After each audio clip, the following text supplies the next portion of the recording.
Bonjour et bienvenue au dialogue Vitam autogestion de la santé mentale pour une vie plus équilibrée à la maison comme au travail. Je m'appelle Thomas Prévéraud, je suis auxiliaire de recherche de premier cycle dans l'équipe de Mathieu Ménier à Vitam. Avant de débuter le dialogue d'aujourd'hui, je vais commencer par la reconnaissance du territoire. Donc, Vitam, l'Université Laval et le CIUS de la capitale nationale rendent hommage aux premiers peuples des lieux sur lesquels ils se situent et qui nous permettent de nous rassembler aujourd'hui. Il s'agit des terres des peuples Wendat, Wabanaki, Abénaki et Innu. Pour vous dire quelques mots sur les dialogues Vitam, il s'agit d'une initiative de Vitam, Centre de recherche en santé durable, qui est situé à Québec et affilié à l'Université Laval, ainsi qu'au CIUS de la capitale nationale. Les dialogues sont des rencontres virtuelles destinées à toutes les citoyennes et tous les citoyens, organismes communautaires, actrices et acteurs du réseau de la santé et des services sociaux, chercheuses et chercheurs et étudiantes et étudiants. Elles ont pour objectif d'échanger dans un contexte interactif et convivial sur un sujet d'actualité ou d'intérêt de la santé durable à partir de connaissances provenant de la recherche, de la pratique et de l'expérience citoyenne et des usagères et usagers. Je tiens à souligner la contribution de la Direction de l'enseignement et des affaires universitaires du CIUS de la capitale nationale pour l'organisation de l'activité d'aujourd'hui. Cette activité est intégrée à la mission universitaire de l'Institut universitaire de première ligne en santé et en services sociaux du CIUS de la capitale nationale. Alors, nous les remercions pour leur précieux soutien. Avant de passer la parole aux panélistes et à l'animatrice du dialogue d'aujourd'hui, quelques rappels pour le bon déroulement. Officiellement, la durée de l'activité est d'1 heure jusqu'à 13 heures.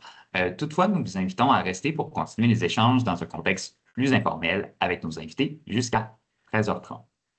Veuillez noter que l'activité sera enregistrée et diffusée en ligne. Tous les micros et les caméras seront désactivés pour la première partie des échanges et pourront être activés lors de la période de discussion. Pendant celle-ci, vous êtes invité à lever la main à l'aide du bouton et nous prendrons les interventions une à une. Quand on vous aura accordé la parole, vous serez invité à ouvrir votre caméra et votre micro pour partager votre intervention. À tout moment, vous pouvez utiliser le chat pour poser des questions et je les prendrai en note et pourrai les dire durant la période de questions. Alors, sans plus attendre, je cède la parole à notre animatrice, qui est Mme Émilie Dionne, chercheure régulière et professeure associée au département de sociologie de la Faculté des sciences sociales à l'Université Laval. Elle est également co-directrice d'Expérience de Santé Canada et chercheur membre associé à Obvia, IVPSA, CEVQ et Vitam. Bon dialogue! Merci beaucoup, Thomas. Merci à tous pour votre participation, votre présence aujourd'hui. Donc, notre dialogue explorera comment l'autogestion favorise le pouvoir d'agir des travailleurs et travailleuses sur leur propre santé mentale au travail, sans pour autant déresponsabiliser les employés en matière de prévention des enjeux de santé psychologique. Donc, le dialogue basé sur les travaux de recherche de la chaire de recherche relief en santé mentale, autogestion et travail. Donc, aujourd'hui, on va pouvoir vraiment explorer et présenter la notion d'autogestion de la santé mentale au travail et ses principes d'action, ses moyens, forces et limites aussi. Et notre dialogue va aussi mettre de l'avant l'importance d'intégrer le soutien à l'autogestion dans une approche organisationnelle holistique qui combine de façon synergique, en fait, des stratégies autant individuelles qu'organisationnelles tout au long du continuum de prévention et de promotion. Donc, à la fin du dialogue d'aujourd'hui, vous devriez être en mesure de distinguer les différentes dimensions de l'autogestion, d'écrire des bénéfices de l'autogestion autant pour les personnes que pour les organisations, et aussi d'identifier différents exemples de stratégies pour soutenir l'autogestion chez soi-même, des collègues ou encore des employés. Et pour échanger sur ce sujet aujourd'hui, nous recevons nos 4 panélistes. Caroline Gauthier, qui est chercheure associée à Vitam au Centre de recherche en santé durable, enseignante et chercheuse au Cégep de Champlain de St. Lawrence et qui est également membre de la chaire de recherche relief en santé mentale. Nous recevons aussi Annick Baudin, qui est directrice clinique de Relief, le chemin de la santé mentale. Simon Coulombe, qui est chercheur régulier à Vitam et également professeur au département de relations industrielles de l'Université Laval. Et enfin, Manon Truchon, qui est chercheur régulière à Vitam et aussi professeur à l'École de psychologie de l'Université Laval. Donc, merci à tous d'être là. La première question que j'ai pour vous, en fait, c'est qu'est-ce que c'est l'autogestion en santé mentale? Alors, est-ce que peut-être Annie, est-ce que vous voulez commencer peut-être? Et votre micro, oui, merci. Oui, parfait. Alors, en fait, quand on parle d'autogestion en santé mentale, on fait vraiment référence à tout l'ensemble des stratégies qu'une personne va mettre en place pour composer, en fait, avec ses difficultés de santé mentale. Donc, ça, c'est quand on parle d'autogestion. Mais il y a aussi le fait de parler de soutien à l'autogestion, qui, elle, va être je fais la distinction entre les deux. Donc, ça va être une intervention, elle, le soutien à l'autogestion, qui est une intervention d'accompagnement, mais aussi d'intervention psychologique qui va, elle, être faite, par exemple, par un intervenant ou des intervenants. Et là, dans ce cas-ci, ça va être une démarche qui, elle, va être beaucoup plus structurée, qui peut être faite en groupe ou en accompagnement individuel, par exemple, mais qui va mettre de l'avant le soutien à l'autogestion. Puis ça va permettre à la personne, par exemple, de mieux se connaître, de connaître, par exemple, sa maladie, mais aussi ses manifestations et qui va lui permettre d'avoir des outils, mais aussi des stratégies qui sont disponibles. Donc ça va permettre à la personne vraiment de créer, puis aussi d'appliquer un plan d'autogestion personnalisé. Puis on va en parler un petit peu plus tard pour mieux vivre avec les symptômes au quotidien. Merci beaucoup. Simon, Caroline, est-ce que vous vouliez ajouter des éléments?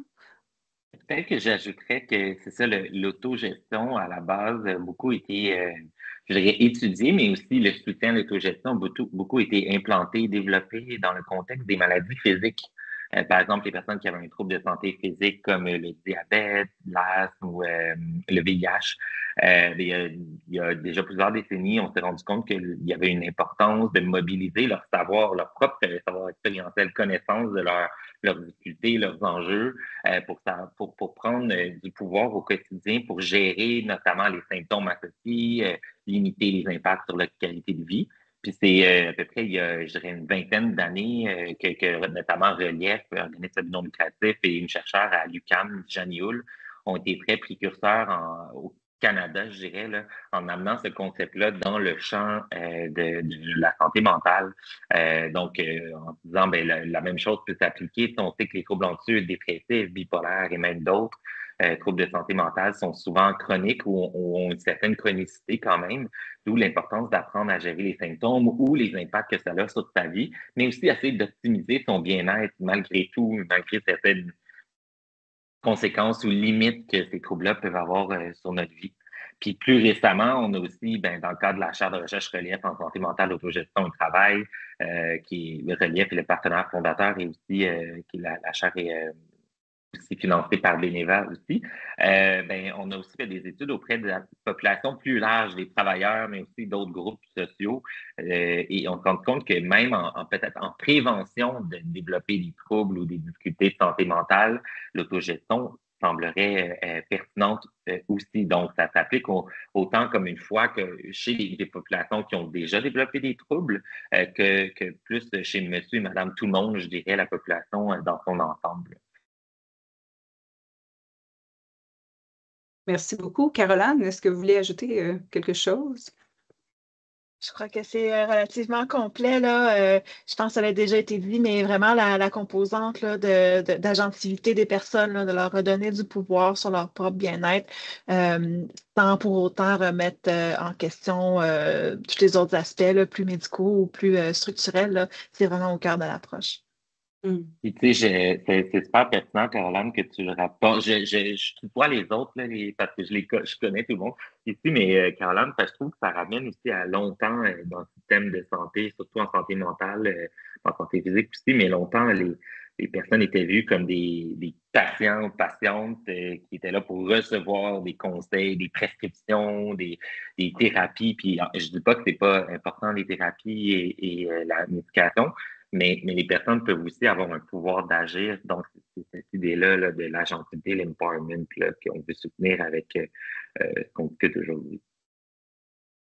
Merci beaucoup. Puis en fait, j'imagine qu'avec avec le fait que ça explose un peu là, la recherche qui se fait en matière d'autogestion en santé mentale, est-ce que vous voulez nous en dire plus peut-être sur les différentes dimensions de l'autogestion ou peut-être aussi un éventail de ce qui se fait là, au niveau de la recherche? Simon, on entendait déjà mentionner un peu, mais... Je peux y aller. Puis après, ben, j'ai vu qu'Annie allait dire quelque chose, par contre, Ah, avant, mais OK, bon, c'est bon. J'étais dans la démocratisation du savoir. Là. Je vais chance équitable à tout le monde de parler. Je vais partager, en fait, une diapo, tout le monde, ça sera pas long. Diapo que j'ai préparé. En fait, c'est une étude qui a été menée par justement Jeannie Houle et son équipe à l'Université du Québec à Montréal déjà il y a, je pense, une dizaine d'années, si je me trompe pas. Et Relief aussi était partenaire et moi, j'étais alors étudiant au doctorat. Et on a fait une étude auprès des personnes avec des troubles anxieux, dépressifs ou bipolaires pour savoir qu'est-ce qu'ils font pour prendre du pouvoir sur leur santé, qu'est-ce qui les aide à se rétablir d'un trouble anxieux, dépressif ou bipolaire. On a trouvé qu'il y avait plus de 60 moyens d'autogestion à travers plein de dimensions, Simon, plusieurs dimensions. excuse-moi, je te coupe parce que la façon dont nous, on voit la diapositive, c'est quand même encore ton écran, on ne la voit pas en gros. Je ne sais pas si Désolé, tu... là, je pense que ça Oui, fonctionne. là, c'est parfait. Ah, Merci. je suis désolé, merci beaucoup. Donc, on a fait une analyse qualitative des propos des gens et on a identifié qu'il y aurait 5 grandes dimensions à travers lesquelles on peut classifier les différentes stratégies ou moyens d'autogestion que les personnes mettent en place. Puis ça rejoint les dimensions d'un modèle du rétablissement qui dit que lorsqu'on vit avec un trouble de santé mentale, il y aurait aussi ces 5 grandes dimensions-là. Au rétablissement. Première dimension, c'est des stratégies plus axées sur prendre soin de sa condition physique, donc les aspects plus de santé physique, activité physique, relaxation. Deuxième dimension, puis je vais dans un ordre aléatoire, là, à entretenir des relations positives avec les autres, donc passer des moments avec les autres, travailler sur ces relations pour les améliorer. Entretenir l'espoir, c'est une dimension qui s'appelle, au point de vue théorique, existentielle. Bon, ça fait un peu, c'est des grands mots, mais l'idée, c'est des dimensions plus axées sur être dans le moment présent, penser à des choses pour lesquelles on a de la gratitude, d'avoir de l'espoir de s'en sortir. Et les stratégies peuvent être des comportements observables, là, des choses que je fais dans mon environnement.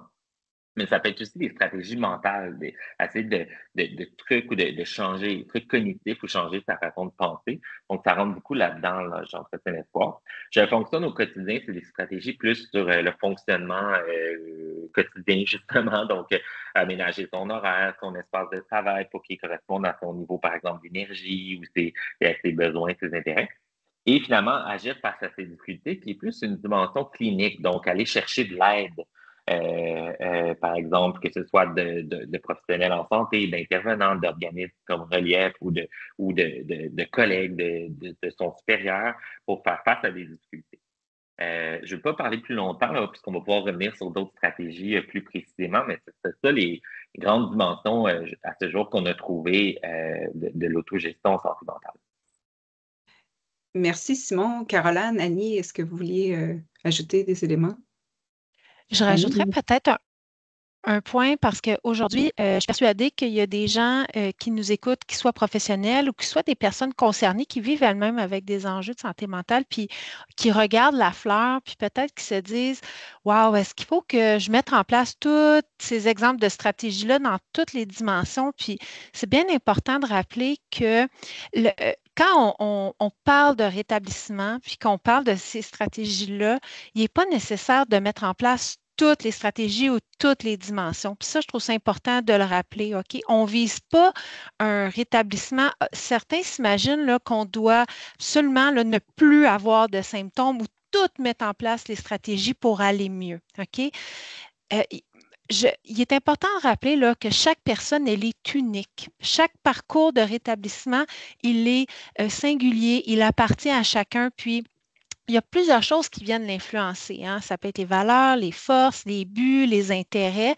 Donc, on va y aller. Donc, la fleur qu'on a vue tantôt, là, ben, ça se peut qu'à un certain moment de sa vie, on va plus travailler sur l'aspect fonctionnel ou encore les relations. Donc, c'est important aussi de se dire qu'on va amener la personne à se connaître, mais aussi à travailler sur quelle emprise ont les symptômes sur la personne, puis qu'est-ce qui va permettre de réduire ces symptômes-là, mais pas à les effacer nécessairement, mais comment mieux vivre avec les symptômes. Donc, je voulais juste ramener cet aspect-là qui, pour moi, est important dans un parcours de rétablissement. Merci beaucoup, Caroline. Puis aussi, vous allez remarquer probablement que les différentes stratégies ressemblent peut-être à des choses que vous avez déjà vues ou entendues dans d'autres contextes. C'est tout à fait normal. C'est parce que c'est des stratégies qui vont être fondées sur toutes sortes de principes bien étudiés, notamment l'accueil et l'acceptation, par exemple, qu'on va voir dans la troisième vague de thérapie cognitive comportementale. On va aussi reconnaître des stratégies qui touchent des choses comme l'autocompassion, reconnaître ses limites, mais aussi toutes sortes de stratégies de gestion du stress et d'habitudes de vie. Alors, c'est vraiment des stratégies qui puisent dans l'expérience de personnes en rétablissement, mais aussi d'études et de recherche. Puis, comme différentes méthodes ou habitudes vont fonctionner mieux pour certaines ou pour d'autres, ça revient à ce que Annie disait. Il y a vraiment différents moyens selon ce qui fonctionne pour nous, mais aussi selon ce qui est disponible, qui est réaliste pour la personne là où elle est dans son cheminement. Puis aussi, j'imagine que l'idée, c'est que ça se veut justement une fleur avec différentes pétales où à différents moments, on va travailler sur un élément. Ça peut varier aussi selon les expériences, les besoins, la situation. Fait que l'idée, c'est d'avoir quelque chose qui est complet, mais encore une fois, on ne va pas nécessairement toujours travailler avec la même intensité ou à chaque niveau, par exemple, mais c'est qu'on a notre éventail, puis on peut avoir justement ces stratégies-là selon la dimension pour pouvoir bien nous soutenir sur le long terme, là. Puis je dirais même que je pense que tu l'as dit, Émilie, là, que ça rejoint l'idée qu'à certains moments de notre vie, ou même dans une même année, les difficultés, les défis, les stressors qu'on a sont pas nécessairement toujours les mêmes, ou les ressources qu'on a, le temps disponible, le soutien sont pas toujours les mêmes. Donc, des fois, c'est pas les mêmes stratégies qu'on peut activer ou qu'on va activer à différents moments dans notre vie. Puis ce qui marchait il y a un mois marchera peut-être plus pour moi dans 2 mois comme stratégie. Donc, d'où l'idée, je pense, Annie disait d'apprendre à bien se connaître ou connaître les différentes stratégies qui s'appliquent dans différents contextes. Puis, tu sais, aussi, je pense qu'on pense à des personnes qui vivent, par exemple, avec un trouble dépressif. Mettons, quelqu'un qui vit un épisode dépressif majeur, ben la stratégie de juste fonctionnelle, là, dans la pétale fonctionnelle par exemple, prendre soin de son environnement ou faire du ménage, sortir les vidanges, ça peut paraître banal pour quelqu'un d'autre qui n'a pas un trouble dépressif, mais ça peut être très gros là, pour quelqu'un pour qui le niveau d'énergie est très faible en raison de la dépression, etc. Donc, il y a cette idée-là je pense qu'il faut toujours que se remettre dans le contexte de la personne elle-même et voir qu'est-ce qui est applicable et qui est possible avec le niveau d'énergie, le contexte, les ressources, les contraintes de la personne. Merci beaucoup. Annie, Caroline, est-ce que vous voulez ajouter d'autres éléments en réponse à Simon ou ça va? Ben, si tu m'ouvres la porte, je vais la prendre, là.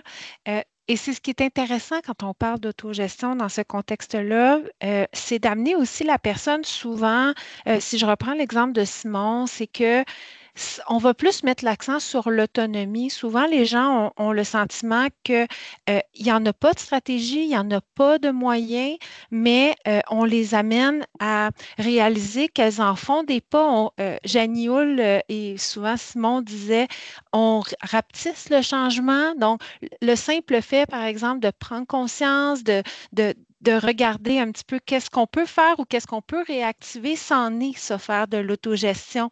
Donc, de s'inspirer. Donc, voyez-vous, cette approche-là, donc, au lieu d'essayer de ramener l'équilibre, donc, au lieu d'avoir un idéal qui va être parfois irréaliste, de non-symptômes, bien, on se dit de voir un petit peu de mettre l'accent sur qu'est-ce qu'on peut faire, bien ça, c'est vraiment une approche qui est beaucoup plus réaliste et beaucoup moins grande pour la personne dans ces contextes-là.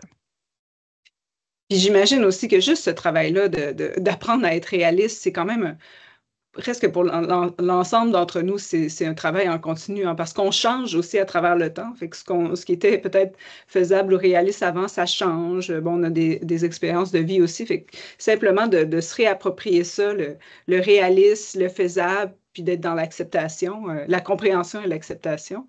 Avant de vous poser... Ah, voilà notre autre panéliste, Manon. Je vais prendre quelques secondes pour l'accueillir. Bonjour tout le monde. Bonjour.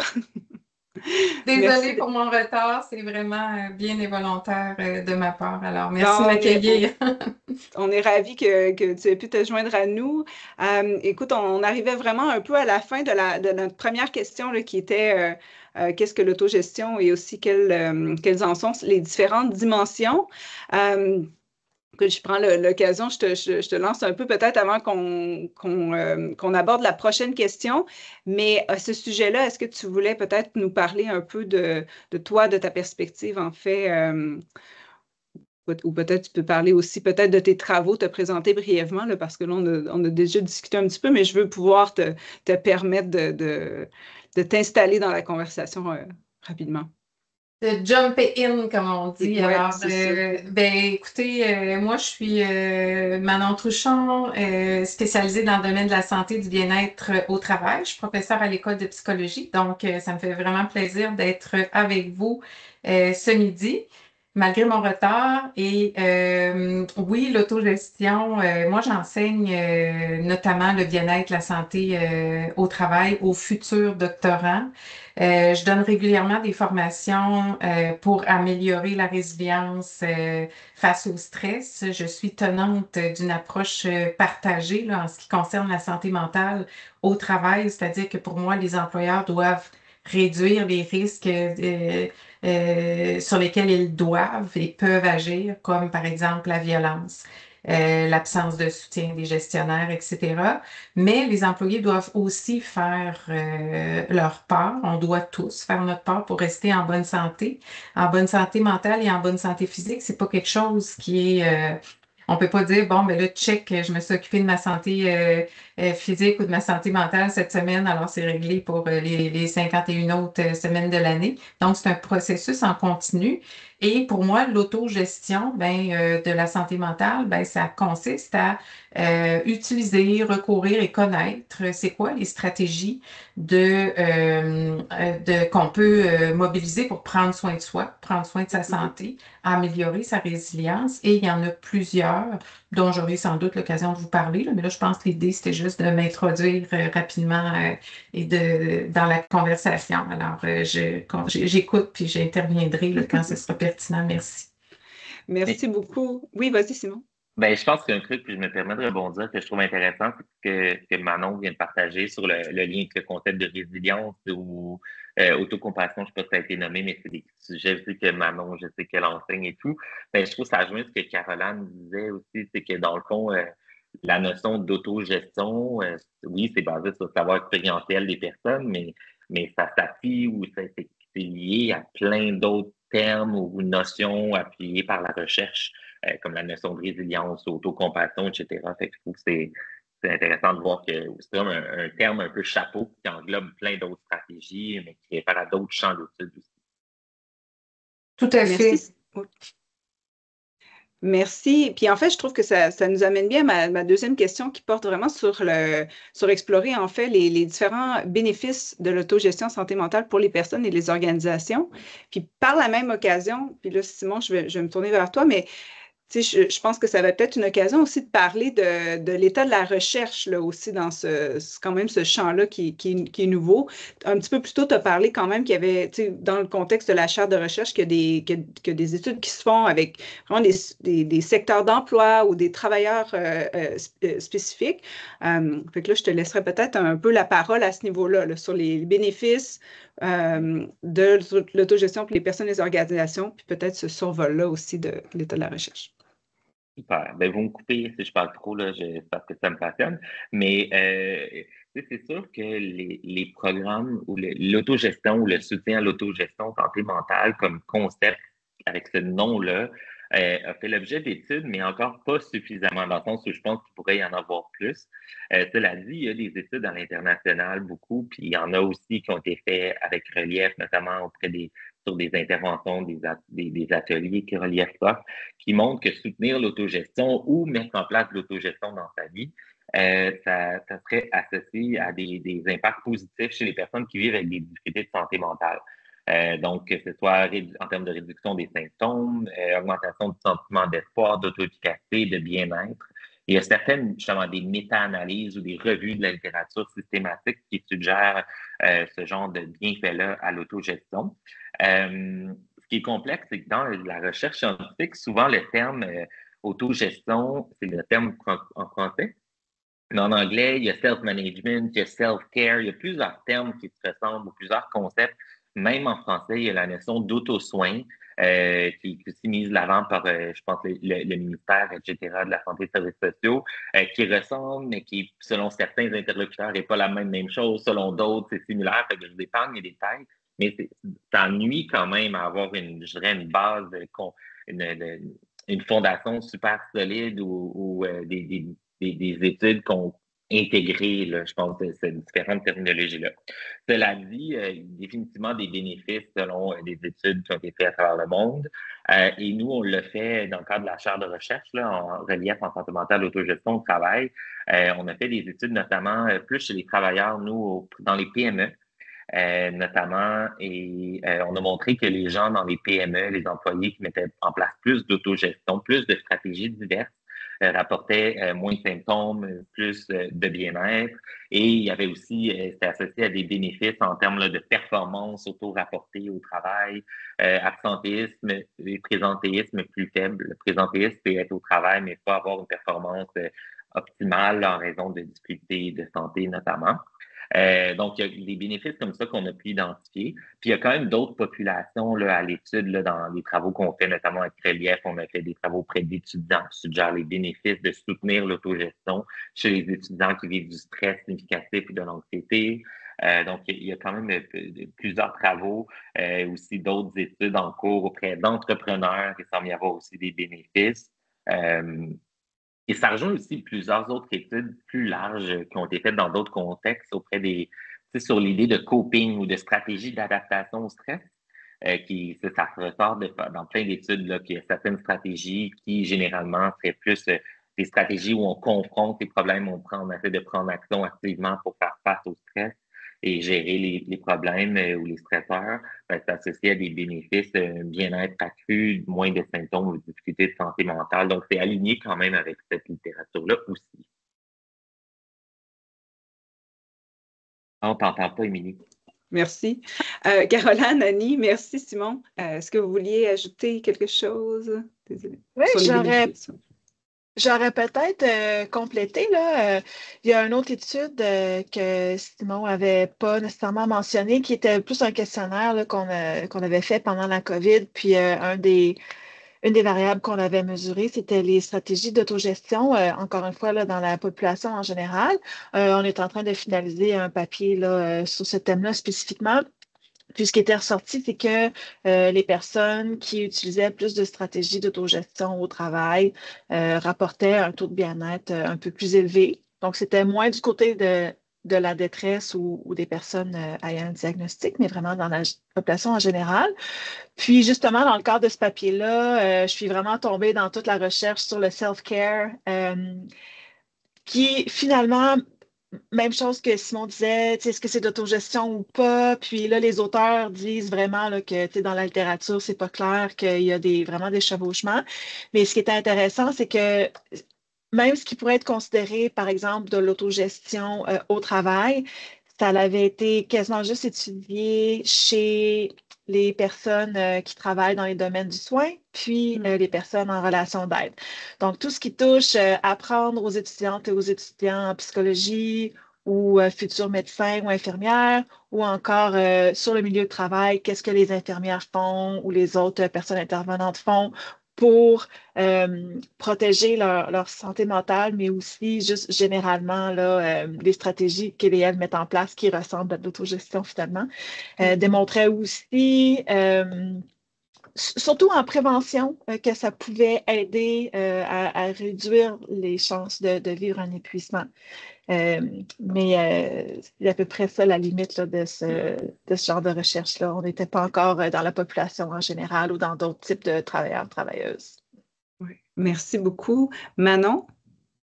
Ben, en fait, moi, j'ajouterais aussi que ne serait-ce que, moi, ce que l'auto-compassion, le mindfulness, je considère ça aussi comme dans les stratégies d'auto-soin ou de self-care ou d'autogestion, parce que hein, ça concerne ce que l'individu peut faire. Puis seulement dans ce champ de recherche-là, il y a comme eu une explosion. Quand j'ai commencé à m'intéresser à ça en 2018-2019, il y avait à peu près 400 recherches scientifiques, puis maintenant, il y en a près de 5000. Donc, ça a vraiment explosé parce que ça fonctionne, hein, notamment parce qu'on se rend compte que là, on était avec différentes clientèles, des étudiants, des professionnels, des communautés, des mourants, avec tout le monde. Puis, on s'aperçoit des bénéfices. Donc, c'est vraiment intéressant de connaître ces nouvelles approches-là. Puis, dans nos propres travaux de recherche, on a mesuré ça. Puis, ce qu'on a vu, c'est que bien qu'on ait mesuré plein de variables organisationnelles pour prédire la détresse, comme la surcharge de travail, la culture psychologique, le climat de sécurité psychosociale, en tout cas plein de variables associées au travail. Ce qu'on a vu, c'est qu'il y avait un gros effet de médiation de l'autocompassion dans nos modèles d'équations structurelles, des modèles explicatifs. Puis, on a vu aussi qu'il y avait une réduction de l'épuisement professionnel chez les gens qui avaient l'autocompassion élevée, parce que c'est une compétence. Hein? Il y a des gens qui sont très bons pour avoir de l'autocompassion. Pour eux, il y en a qui sont vraiment pas bons. Donc, ceux qui ont cette compétence psychologique-là qui s'acquiert avaient 64% moins de chances de souffrir de symptômes d'épuisement professionnel et 90% moins de chances, qu'on a vérifié plusieurs fois, parce qu'on dit, ben voyons donc, c'est bien trop élevé, d'avoir des symptômes de présenter des blessures morales. Blessures morales, ça, c'est quand tu es en conflit de valeurs, puis tu es heurté, puis c'est vraiment, c'est très souffrant parce que c'est une dépression, mais liée au travail, là, si on veut simplifier. Ça, c'était des gens qui travaillaient au chevet de la COVID, donc qui étaient au chevet, pas de la COVID, mais des patients qui avaient la COVID, donc qui étaient dans des situations extrêmes où ils voyaient mourir des gens chaque jour et beaucoup. Donc, c'est très, très protecteur. Puis, ben, tant mieux, là, c'est de plus en plus documenté, ça a changé de nom, effectivement. Avant ça, on parlait plus de résistance au stress, on parlait des stratégies de coping. Mais les stratégies de coping, c'était beaucoup des stratégies comme aller chercher du soutien, reformuler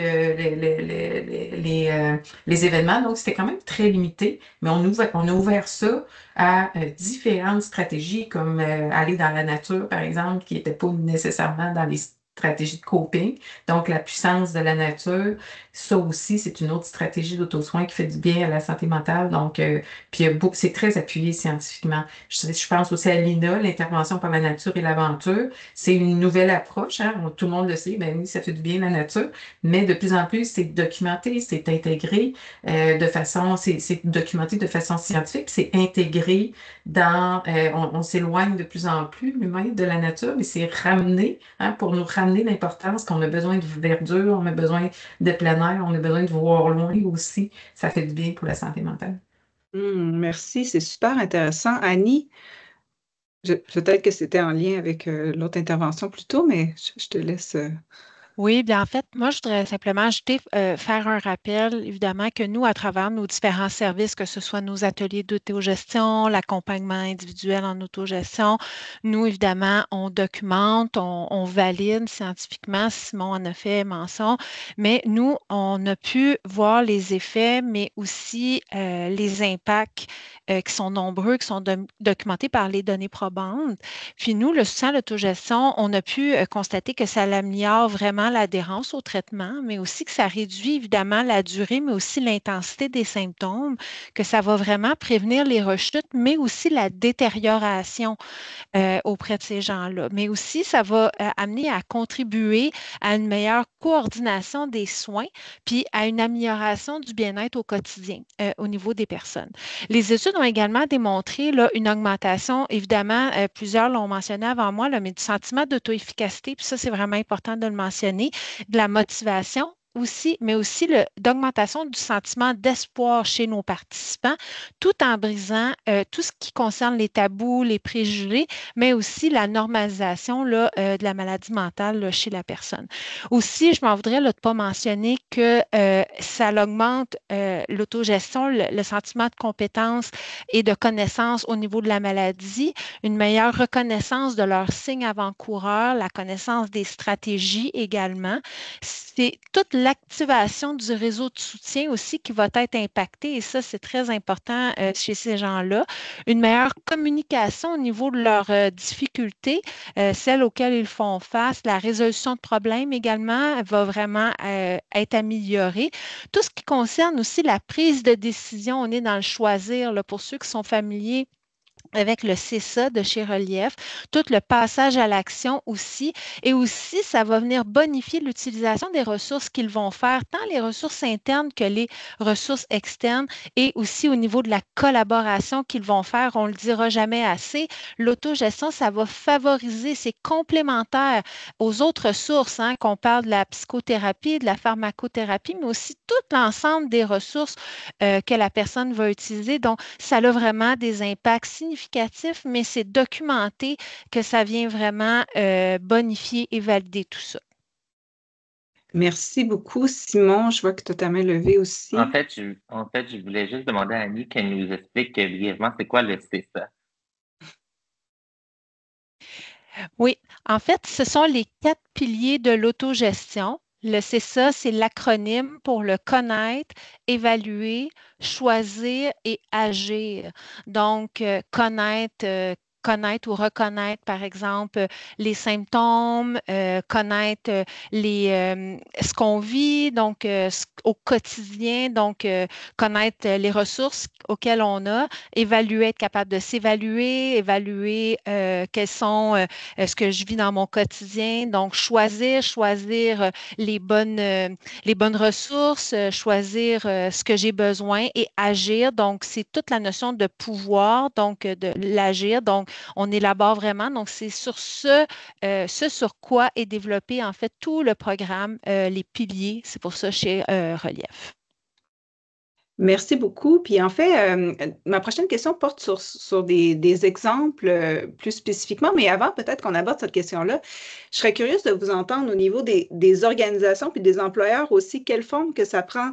Tu sais, là, on a beaucoup parlé, ou peut-être que c'est ma perspective de l'individu, puis je me demandais quelle forme est-ce que ça prend avec les employeurs, avec les milieux d'emploi, avec les organisations, tout ce dont on vient parler, tu sais, autant des bénéfices, mais aussi cette prise de conscience, les différents outils qui peuvent exister aussi, ou le rôle, dans le fond, que les organisations, les employeurs jouent à ce niveau-ci. Je dirais probablement que. Ah, ben après, tu peux y aller, Manon, je dirais après. Vas-y, Simon. Je vais juste dire que les études sur l'autogestion à date, puis les interventions ont beaucoup été, qui utilisent le terme autogestion au Québec, au Canada, ont beaucoup été faites plus en contexte, je dirais plus de personnes qui vivent avec des difficultés de santé mentale que dans les milieux de travail. Cela dit, il y a quand même des études qui ont regardé quelles sont les stratégies que les personnes peuvent utiliser en milieu de travail et il y en a beaucoup qui ressemblent à des stratégies qu'on peut utiliser à la maison. Et il y a aussi des stratégies spécifiques au travail, comme la gestion, mettre en place des stratégies pour gérer la charge de travail, pour gérer la limite ou la frontière entre le travail, la vie personnelle, la vie familiale. Donc, il y a des choses comme ça qu'on va sortir. Il y a une chercheure à l'UQAM, Sophie Meunier, qui a fait une étude intéressante où elle a demandé à des employeurs, des chercheurs, puis des personnes vivant avec des difficultés de santé mentale de coter quelle stratégie d'autogestion leur semblait le plus pertinente au travail. Puis quelque chose qui est comme assez intéressant, c'est que ce que les personnes vivant avec des difficultés ont mentionné et ce que les employeurs ont mentionné ou identifié comme étant le plus utile, c'était pas la même chose. Donc, il y a peut-être un travail à faire, bon, c'est à savoir puis à valider dans d'autres milieux, mais à faire pour faire concorder je dirais, les perceptions, puis que sensibiliser les milieux de travail aux stratégies qui sont les plus pertinentes ou utiles pour les personnes. Donc, c'est juste un point, je te laisse y aller maintenant. Je suis sûr que tu as plein de choses à nous dire aussi sur l'environnement de travail, étant donné que c'est ton champ. Ben oui, merci Simon. Merci. Effectivement, je prends la balle au bon pour ajouter que sur ce que Simon vient de dire, que avant, il n'y a pas si longtemps, toute la responsabilité d'aller bien reposait sur les épaules des employés. On disait souvent, tu sais, ah, s'il ne résiste pas au stress, c'est son problème. Et cette personne-là, bon, était fragile, c'est devenu un épuisement, c'est parce qu'elle était fragile. L'épuisement, c'est même pas reconnu d'ailleurs comme une maladie professionnelle. Donc, il y avait beaucoup, beaucoup de mythes, de préjugés envers les individus qui étaient soi-disant fragiles. Puis à un moment donné, par contre, il y a vraiment 40 ans d'études épidémiologiques avec des designs hyper solides à travers la planète qui ont utilisé des différentes populations de travailleurs et qui ont contrôlé toutes les variables, le nombre d'enfants, s'il y a un conjoint, pas de conjoint, l'âge, etc. Tout ce qui arrivait à l'extérieur, les événements de vie et les liens entre les facteurs de risque psychosociaux, donc les stresseurs qui appartiennent à l'emploi ont été vraiment se maintiennent, peu importe quand on contrôle tout le reste. Donc là, les gens ne peuvent, il n'y avait pas de consensus, si on veut, là, au niveau au Québec. Il n'y avait pas de consensus patronal syndical. On ne voulait surtout pas nommer une nouvelle catégorie de risque. Mais ce qui s'est passé, c'est qu'avec la pandémie, avec la pénurie de main-d'œuvre, ce qu'on a vu au Québec, il y a comme une conjoncture qui a fait qu'on n'a pas eu le choix de regarder les choses telles qu'elles sont puis de se dire, ouais, ben, il faudrait peut-être que ces risques-là soient pris en compte. Et depuis 2022, 2023, en tout cas, ça prend un petit peu de temps à atterrir, mais à compter de 2025, là, ça a peut-être été reporté de quelques mois, mais tous les employeurs ont dorénavant, les employeurs québécois ont l'obligation d'identifier les facteurs de risque psychosociaux. Il y en a 9, là. Il y en a 4 qui sont toutes liées à la violence, harcèlement psychologique, harcèlement sexuel, etc. Donc, c'est vraiment plus ceux liés à la violence. Puis il y a aussi ça s'appelle les risques psychosociaux. Et il y a aussi les facteurs de risque, comme la surcharge de travail, l'absence de soutien, l'absence de reconnaissance, la justice organisationnelle. Donc, maintenant, ça doit être pris en compte et on voit maintenant, les gens sont plus conscients en milieu de travail que ce n'est pas que l'individu, parce que quand, dans un milieu de travail, les risques sont élevés, ben c'est pas un, c'est pas deux, c'est pas trois, c'est plusieurs individus qui s'absentent. L'absentéisme, ça coûte très cher. Le présentéisme, ça coûte très cher. Et tout ça est très fortement lié aux risques que j'ai nommés, le risque, facteur de risque. Donc, on peut plus faire fi de ces risques-là, mais on doit néanmoins prendre soin de soi. Quand on a un travail émotionnellement exigeant pour dire quelque chose, ben je dois aller au front, c'est moi, mon instrument de travail, c'est moi-même. Donc, ça me prend un équipement de protection émotionnelle. Quand je suis face à l'adversité, il y a des stratégies que je peux déployer à l'extérieur du travail. Je peux aller dans la nature, je peux aller me faire masser, je peux utiliser un paquet de stratégies d'auto-soin. Mais quand je suis au front, qu'est-ce que je peux faire? Puis c'est là que des stratégies comme la pleine conscience, l'autocompassion sont très puissantes pour venir aider et soutenir les individus face à l'adversité au travail. Donc, c'est vraiment, là, j'ai peut-être débordé là, de la question, mais je voulais juste ajouter ce point-là que ça n'a pas toujours été en milieu de travail bien vu ou bienvenu de s'en occuper. Tu sais, c'est ce qui se passe à la maison, ça appartient à l'individu, c'est ses stratégies, es-tu bon, es-tu pas bon pour gérer son stress, ça y appartient, nous autres, ça nous intéresse pas, mais là, c'est plus ça, là. On n'est plus dans cet univers-là. Très intéressant. Merci beaucoup. Annie? Je vais simplement rapidement rebondir sur Manon, puisqu'on parle d'autogestion, mais aussi de la santé mentale des employeurs, des gestionnaires et des travailleurs, pour mentionner que Relief a développé un programme spécifiquement pour tous ces gens-là. Donc, l'information va être diffusée à la fin. Donc, si vous avez besoin, si vous avez envie d'explorer ce volet-là, on a vraiment tout un programme. Donc, puis en lien avec l'autogestion, n'hésitez pas à venir nous consulter. On parle exactement des thématiques que Manon a mis de l'avant. Donc, si vous êtes curieux, l'information sera là. Un grand merci. Caroline? Brièvement, là, je ne vais pas taper sur le clou, mais c'est d'une part la loi sur la santé et sécurité au travail qui a été mise à jour effectivement pour identifier et contrôler les risques psychosociaux du travail. C'est une avancée vraiment importante. Il y a aussi dans cette loi-là l'obligation et les devoirs pour les travailleurs, les travailleuses. Donc, des outils d'autogestion, ça peut être une façon parmi plusieurs qu'on peut aider les travailleuses et les travailleurs de s'outiller, surtout si on les soutient pour de vrai. Tu sais, des outils comme promouvoir l'équilibre entre le travail et la famille, ben, l'individu peut faire sa part, mais l'organisation doit aussi avoir une culture qui le promouvoit, d'une part. Mais d'autre part, la question, c'était l'impact ou les avantages, si on veut, pour les organisations.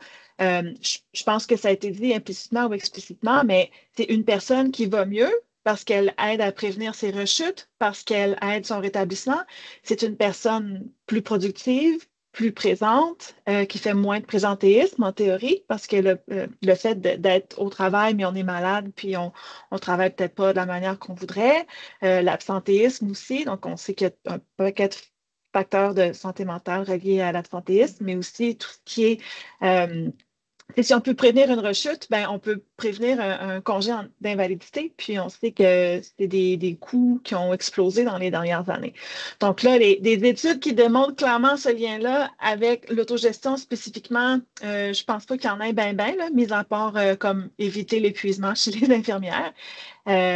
Puis les études aussi que mentionne Manon, là, qui montrent quand même clairement ces liens-là entre l'autocompassion, par exemple. Alors, c'est quand même, je pense pas qu'on devrait voir l'autogestion comme un outil pour promouvoir la productivité des entreprises. Ce n'est pas ce que je suis en train de suggérer. Mais il y a certainement un argument de vente, entre guillemets, qui pourrait être fait envers les organisations, les employeurs, là, pour soutenir et favoriser l'autogestion au travail. Mais puis c'est aussi que, tu sais, on vit dans des sociétés où le travail est vraiment central à nos vies, en fait, à la façon dont ça fonctionne en société. Fait que ça ne fait que du sens qu'on soit capable de créer le travail comme un environnement sain où les employés peuvent justement, tu sais, trouver du sens, être heureux. Puis, tu sais, évidemment, ça contribue tout à l'environnement de travail aussi pour les collègues, pour les employés. Fait que vraiment, ça participe à tous ces niveaux-là. Fait que c'est sûr qu'on parle, tu as mentionné la productivité, mais on peut même la penser à un niveau plus sociétal, là, tu sais, le bien-être et la productivité sociale, je vais le dire comme ça, là, mais tu sais, des aspects plus humains, dans le fond, de la place que le travail a aussi fondamentalement dans l'ensemble de nos vies, là, en fait. Annie, est-ce que c'est une nouvelle main ou c'est une vieille main? C'est une nouvelle main? OK, parfait. Mais je vais peut-être, en fait, parce qu'il nous reste quand même pas tant de minutes pour le dialogue, je vais quand même poser ma question. Je vous laisse répondre par la suite, mais ça vous donnera peut-être aussi l'occasion d'ajouter des éléments en lien avec ça. Parce que ma dernière question que j'avais pour vous, c'était en fait, si c'était possible pour vous de nous donner des exemples de stratégies pour promouvoir, pour soutenir l'autogestion chez soi-même, des collègues, des employés, des étudiants. Fait que elle sera posée, puis j'ai quand même l'impression qu'elle se glisse bien dans probablement ce que vous vouliez ajouter. Alors, Annie, puis après ça, Simon, je ne sais pas, ben là, je pense que tu as rebaissé ta main, mais commençons avec Annie. Eh bien, c'est justement là, je m'en allais, parce que je m'en voudrais de ne pas mentionner l'outil de Sophie Meunier, en fait, puisqu'on parlait de travail. Donc, un outil qui est accessible, l'outil s'appelle Plan de match. Donc, si des gens ont des enjeux, en fait, ou cherchent un outil concret pour trouver des stratégies, en fait, je pense que vous allez pouvoir mettre la référence. Donc, c'est pour, en fait, être inspiré. Sophie Meunier et son équipe ont développé, en fait, ont été solliciter des personnes, des travailleurs pour inspirer, en fait, selon, en fait, les dimensions du rétablissement. Et puis, donc, ce sont des stratégies où encore la personne va pouvoir développer son plan personnalisé. Donc, c'est vraiment un très bel outil à consulter. Je vous le recommande fortement pour vous ou encore pour votre milieu de travail pour ouvrir le dialogue. Donc, n'hésitez pas à aller le consulter, à aller le parcourir. Merci beaucoup, Simon. Mais je pense que ça va dans la même lignée, en fait, parce que c'est très aligné à la pétale qu'on a vue, pas la pétale, la fleur avec les pétales qu'on a vue au début de la discussion. Ben, ça venait d'un outil qui s'appelle Aller mieux à ma façon, qui a aussi été développé à l'UQAM, qui est un outil avec des stratégies d'autogestion en général, pas nécessairement adaptées au milieu de travail ou au travail. Et l'outil qui a été développé après par Sophie Meunier, qui est le dernier lien qui vient d'apparaître dans la conversation, et s'appuie un peu sur la même logique, là. Dans les deux cas, c'est des outils, en fait, qui visent à... c'est un peu une approche un peu basée sur les approches motivationnelles de changement de comportement. Un peu se penser à vouloir changer de comportement, je sais pas, aller au gym plus souvent, ben, qu'est-ce que ça demande de identifier, bon, c'est quoi exactement qu'on veut faire comme comportement au gym, c'est quoi notre objectif, que ça soit réaliste, qu'on essaie de prévenir les barrières ou les choses qu'on fait en sorte qu'on ira pas finalement, etc. En faisant un plan. Donc, ce genre d'outils-là, les deux, que ce soit aller mieux à ma façon ou l'outil plan de match, ben, c'est un peu cette logique-là, mais en plus, ils ont une liste de stratégies pour nous inspirer. Ce qui est le fun, c'est qu'en plus, c'est assez rare, mais l'outil aller mieux à ma façon, on a le droit de dire ça m'intéresse pas. Puis Annie était là, je me rappelle, qu'on l'a créé, elle faisait partie de l'équipe. Ben, on voulait donner aux gens le droit de dire, tu sais, vos suggestions ne m'intéressent pas, j'en ai peut-être d'autres, mais de cocher, ça ne m'intéresse pas. C'est quand même rare un outil où on peut dire, ça ne me tente pas, puis je vais essayer quelque chose qui me tente plus. Donc, l'idée de l'outil Aligner à ma façon, c'était ça. Puis, donc, c'est plus accompagner la personne dans le mieux se connaître, mieux connaître des stratégies possibles et le développement d'un plan d'action, un plan d'autogestion, en fait, personnalisé. Puis, l'idée, les personnes qui le remplissent sont encouragées à venir le remettre à jour. Et il existe pour Aller mieux à ma façon une version aussi en ligne de l'outil et non seulement une version PDF. Puis, je dirais aussi que peut-être que Annie pourra ajouter, mais faire de l'autogestion, ça ne veut pas dire faire seul. D'où l'idée qu'on peut se faire accompagner ou on peut nous-mêmes accompagner d'autres personnes dans la mise en place d'un plan d'autogestion. Donc, il y a aussi, pour ceux que ça intéresse, là, j'ai l'impression de faire une publicité, mais je vous assure, on ne fait pas de profit avec ça. Ben, donc, c'est pour ceux que ça intéresse en ligne, avec l'outil Aller mieux à ma façon, il y a aussi des lignes directrices pour des intervenants, intervenantes ou des cliniciens, cliniciennes ou proches, ou pères aidants qui voudraient soutenir un proche dans un développement d'un plan d'autogestion. L'idée d'accompagner la personne, mais sans imposer, reconnaître qu'il y a un caractère dynamique à l'autogestion, etc. Donc, c'est toutes des petites choses que, quand on les prend individuellement ou même les stratégies qui sont offertes dans les outils, c'est pas une révolution. Là. On se dit que ça fait du sens. Mais l'idée, c'est qu'à travers ces démarches-là, on peut s'asseoir et en prendre plus conscience de ce qu'on fait déjà ou ce qu'on pourrait faire différemment pour que ça soit plus intentionnel et qu'on optimise un peu là, notre plan d'autogestion. Puis, tu sais, je trouve que ce qui est particulièrement intéressant aussi dans les petites choses que tu nommes, tu sais, les micros, parce que c'est toute une idée d'essayer différentes choses pour que ça accroche puis que ça fonctionne. Puis aussi sortir de, c'est pas créer davantage de culpabilité aussi si, par exemple, une diversité de stratégies sont offertes, mais c'est pas un bon fit pour la personne, puis c'est difficile ou encore. Fait que, je trouve qu'à travers ces multiples micro-stratégies, ben, on est dans essayer de trouver la porte, dans le fond, puis de l'ouvrir, puis de permettre à la personne d'explorer des choses, mais pas de retomber dans une autre culpabilité, de dire, ah, ben là, nous, on a donné des approches, pas tant, mais on va avoir donné des approches, puis après, ben, encore une fois, ça revient à l'individu d'y parvenir, là, dans le fond.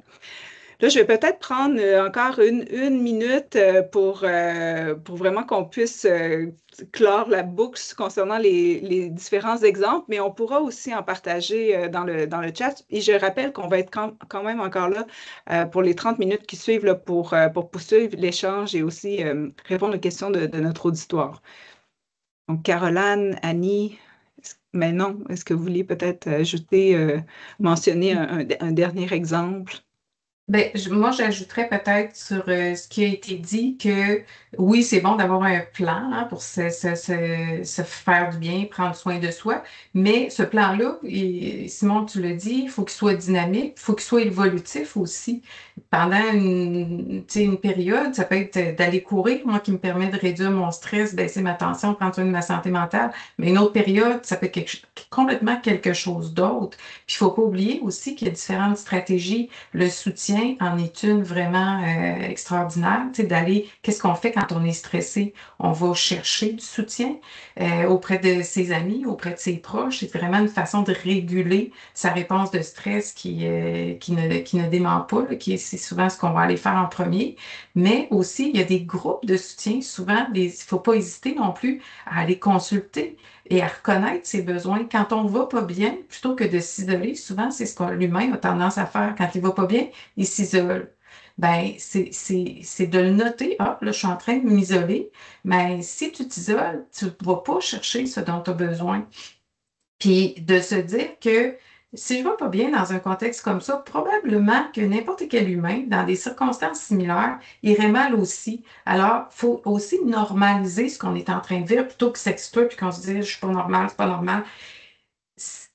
L'échec, la difficulté fait partie de l'expérience humaine, donc il ne faut pas hésiter à aller vers les autres et à aller chercher de l'aide. Et si l'aide spécialisée n'est pas disponible, il y a des groupes aussi de soutien, il y a des formations, qu'on pense au mindful oui, le mindful self-compassion, l'autocompassion, pleine conscience, puis moi non plus, je ne fais pas de publicité parce qu'il y a aussi le MBSR, hein, le Mindfulness Based Stress Reduction qui se donne en français. Ces programmes-là sont accessibles de plus en plus. On les offre dans la communauté à des coûts vraiment accessibles, beaucoup plus accessibles que des thérapies. Mais je ne dis pas qu'il faut pas aller en thérapie. La thérapie, ça fait d'autres choses, mais ça peut être quelque chose en attendant. Puis d'être capable aussi, souvent, c'est ça, souvent je dis aux gens, mais c'est de quoi tu as besoin? Juste répondre à cette question-là. Il y a des gens, mais je ne sais pas. Donc, de sortir de la tête, hein, on est très capable, là, on est de se réguler, puis de se dire, ben voyons, puis de se faire de la rationalisation et tout ça. Mais le corps, lui, il ne ment pas. Le corps, s'il y a un événement qui arrive puis qui nous heurte, on le ressent dans le corps. Donc, de s'habituer aussi à dire, ben là, je dois vraiment faire quelque chose pour prendre soin de moi puis écouter ce qui est là parce que je vais pas bien, là. Donc, c'est quelque chose qui se développe. Mais je peux pas expliquer ça en 5 minutes ou en 1 minute comme ça, mais je sème juste des petites graines pour dire, ben, faites vos recherches, il existe des beaux programmes, il existe des ressources, il existe, Simon l'a nommé, Annie. Ben non, je vais te reprendre le bâton de parole vraiment rapidement parce qu'on a des gens qui vont nous quitter. Puis il y a simplement quelques messages qu'on veut faire avant que les gens quittent. Mais nous, on reste ici, on poursuit l'échange. Donc, officiellement, je vous remercie. Officiellement, je vous dis aussi que vous restez ici parce que je vais vous remercier de nouveau dans 30 minutes. Et je vais passer la parole à Thomas qui va aussi faciliter les échanges avec notre auditoire. Et vous aurez l'occasion aussi de pouvoir renchérir et terminer vos phrases. À toi, Thomas. Exact. Merci, Émilie. C'est ça, c'est qu'approche donc 13 heures. Je remercie les panélistes pour cette première portion du dialogue. Puis, justement, avant de passer au second volet, j'ai quelques messages d'intérêt pour vous. Je vais ajouter dans le chat donc un lien pour évaluer la formation d'aujourd'hui. Puis ça va vous permettre également d'accéder finalement à avoir une reconnaissance là, Attends un petit instant. Voilà. Donc, ce lien-là va vous permettre donc d'une part d'évaluer l'activité, puis d'avoir une attestation également de votre participation. Puis, également, si vous êtes intéressé à continuer à participer à de tels événements, vous pouvez visiter le site web de Vitam pour vous inscrire à notre infolette.